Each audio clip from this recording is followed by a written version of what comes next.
I'm beginning with this story because it's the first story that I wanted to write down. And so I wrote it down. It lived in me. I told it all the time. And then I wanted to write it down. So I wrote it down, and I asked my friend Aloha Shaw to illustrate it, Aloha Bonza Shaw, and made these books, which I was very proud of at the time, very proud of now. And I sent one to Kai Pacha. And then when he came to England sometime later, he had it with him. And he sought me out and he took me into the woods and he read it back to me. And first of all, I was so embarrassed. But I really enjoyed the story in a way that I hadn't received it before. So I'm going to read it to you now. She did not fit in. Not with the boom, boom, boom, rah, rah, rah of the city. You're too much, they spat, but she didn't know what they meant. So she went to the edge of the forest, a place where she could breathe and listen. And there she heard the wisdom of her own voice.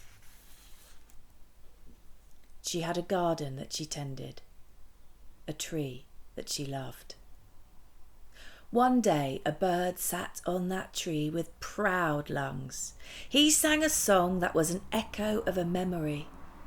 She listened. She listened, then copied the shape of that sweet beak, and she offered up her song.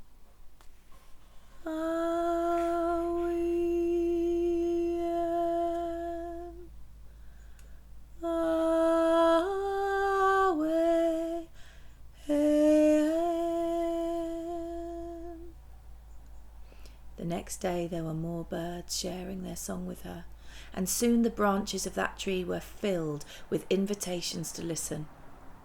Winter came, when the last leaf fell from the tree, and the birds stood naked with their song. She lit the fire in her hearth and spent her days inside now, but she couldn't relax by the fire, because outside she saw the freezing birds. "Don't stay here," she called. "The warmth of my hearth can't reach you. You must fly south to a warmer place, closer to the sun." Their trust in Lindu lifted their frozen wings. They flew south, soaring and dipping. The north wind saw them. He wrinkled his devious nose and puffed up his chest. He threw back his icy locks and blustered, "Little birds, why go that way? Come along on my icy current. Fly north." The north wind knew that if these tiny creatures flew north, they would certainly meet their death. The sport made him smile. The birds replied, "She told us to go this way. Whatever we meet, we will not stray. We fly to the warmth our bodies ache for. She." Her name rolled raging thunder in the sky. Who is she? The birds closed their loyal beaks,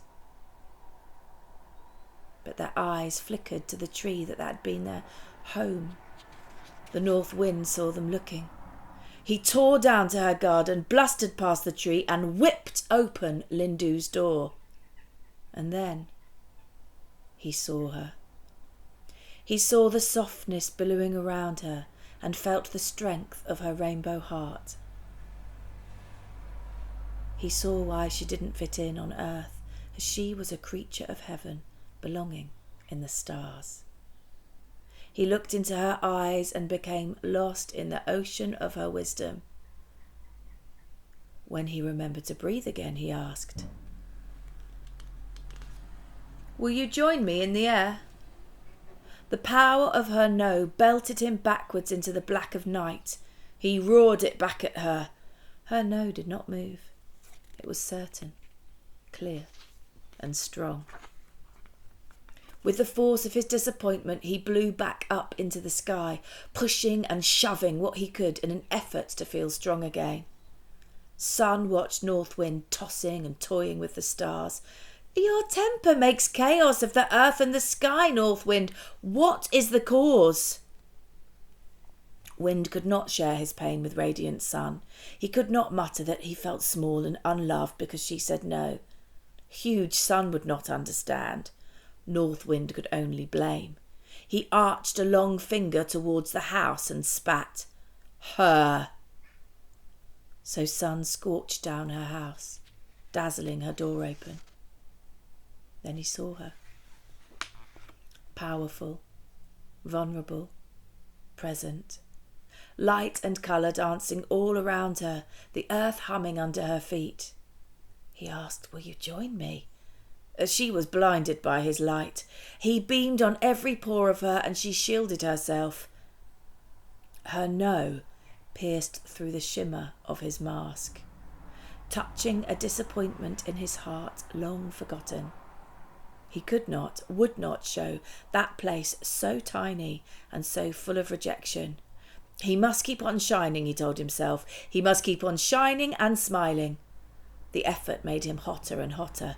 When evening came, he refused to make way for the fresh, delicate light of the stars. North Wind blew mountains into the sea whilst he waited. That night, the curious northern lights followed Sun's scorched trail to her house. They gathered their lights together and stood at her door. She saw a particle of light as she washed her hair. First one, then another, dance at her door. She opened it.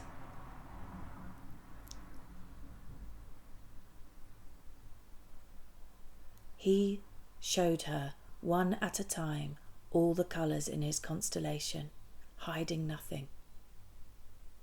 The northern lights saw her and then asked, will you join me? Her yes rang like a bell through his darkened light.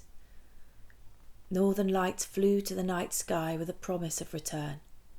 She began to make a dress to wear for the union. Sitting at her table, she weaved and spun and sewed. She looked out of her window, watching, waiting. She weaved and spun and sewed. She looked out of the window, watching, waiting. She weaved and she span and she sewed. And she looked out of the window, watching, waiting. Her friends the birds returned, and they left, and they returned.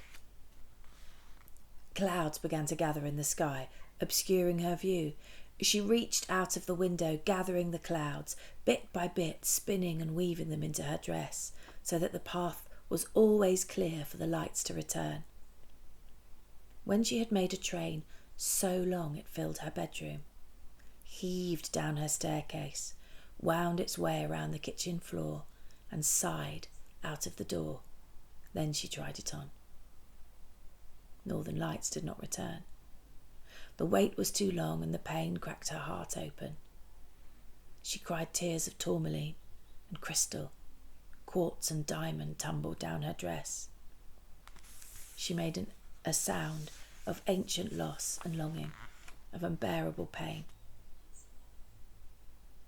All heard, but only Father Sky could answer her call. He looked down upon her and said, "Dear one, why are you here alone? You belong in the stars with the earth under your feet." He lifted her up, up, up, up, and she poured into the sky, the beautiful, creamy, Milky Way that she was, proud in the night sky. Here she fitted. Here she belonged. "Now we can be together," said the northern lights. There he was, in the sky next to her. "I'm the Milky Way," she gasped, stretching out her handmade dress and arching across the sky. Her tears spun, weaving the stars and moons and planets.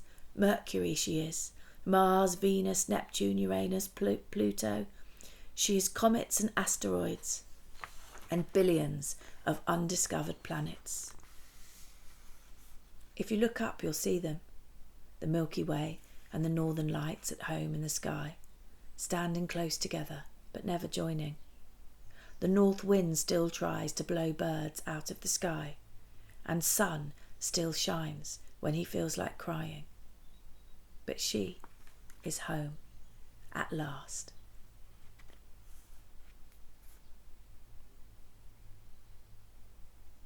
It's based on an Estonian folk tale about the rainbow, and a storyteller called Warren told it to me at dance camp, but when I told it back to him, he didn't recognise it. So I do sometimes claim it as my own.